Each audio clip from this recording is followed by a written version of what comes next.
உலகத்தை அல்ல, தேவனை தெரிந்து கொள்ளுங்கள்.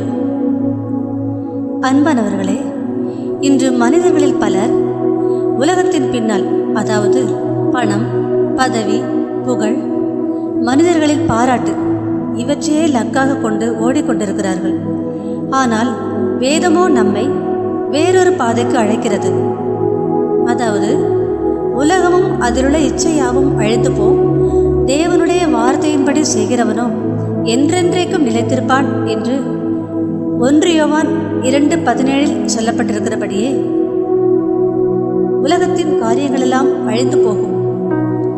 ஆனால் அழியாத நித்திய ஜீவனை கொடுக்கக்கூடிய தெய்வத்தின் அன்பை பற்றி தெரிந்து கொள்வதையே நம் அதிகமாக கொண்டால் அது நமக்கு நலம் பயக்கும்.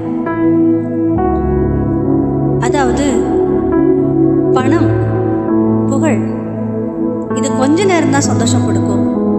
ஆனால் தேவனை தெரிந்து கொண்டால் அது நித்திய வாழ்க்கைக்கு நேராய் நம்மை வழிநடத்தும். அவருடைய சித்தத்தின்படி செய்வதையே நாம் தெரிந்து கொள்வோம். உலக சிநேகம் தேவனுக்கு பகை. ஆதலால் உலகத்தை அல்ல, இன்று நாம் தீர்மானிப்போம், தேவனையே தெரிந்து கொண்டு தேவனுக்கு பிரியமான வாழ்க்கை வாழ அர்ப்பணிப்போமா? ஜெபிப்போம்.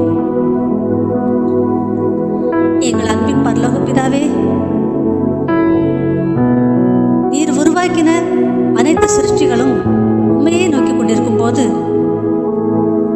நாங்கள் உலகத்தின் பின்னே போகாதபடி சிலுவையின் பின்னே நாங்கள் நாடி வர எங்களுக்கு உதவி செய்யும். இயேசுவின் மூலம் பிதாவே.